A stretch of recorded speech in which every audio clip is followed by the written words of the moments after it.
What's up everybody, Mike here. I made the perfect summer pasta salad with some fresh veggies and some goat cheese, and I'm going to walk you through what I did.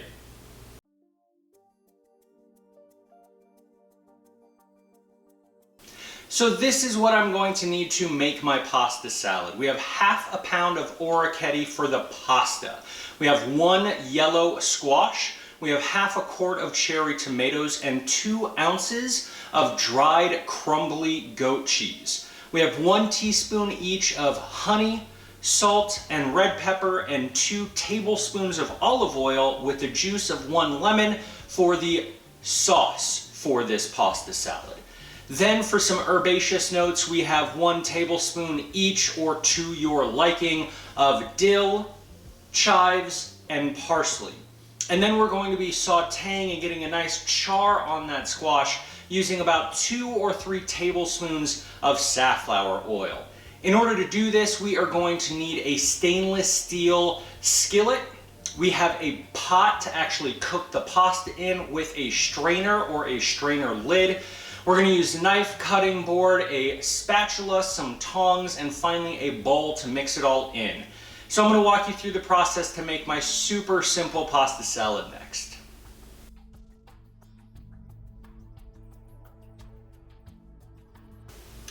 So the first thing that I'm going to be doing for this pasta salad is getting my zucchini and pasta cooked.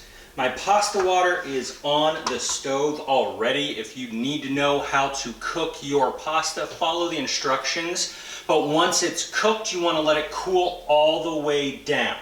So all that I am doing is I'm going to be halving my squash lengthwise, and then I'm going to be halving those again so that I get 4 quarters and nice spears. These are then going to be charred in my stainless steel pan over a medium-high heat in that safflower oil so that they can develop a little bit of char without cooking all the way through, because I want some texture from this in that pasta salad.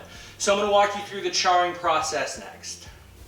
So my pasta is cooking. I want to cook it for about 2 minutes less than the package instructions, so that it is under al dente before I mix it in, because once I mix it in, it is going to absorb more of that liquid as it sits overnight, and I don't want it to be too mushy. So my pasta is going right now. It has about another 3 minutes or so before I drain it. My pan is nice and hot for my squash here. So all I'm going to do is I'm going to get a nice sear on each of my cut sides of my squash.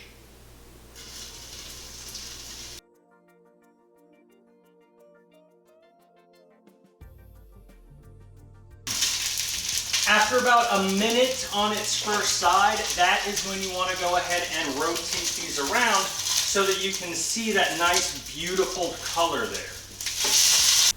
After about 15 minutes of cooling, my squash and my pasta is ready to be combined into my pasta salad.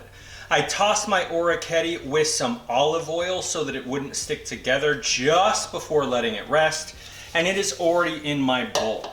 So everything just comes together very simply. I'm going to cut my tomatoes in half, and an easy way to do this is to take the lids of some takeout containers and then fill your lids with your tomatoes, and then easily you get to cut them right in half. You want to get your squash into relatively small pieces, and that char there is going to help provide a little bit of flavor to this salad. So once everything is chopped, I'm going to get it combined and then in my fridge, and you get to see what it looks like when it's all done marinating together next.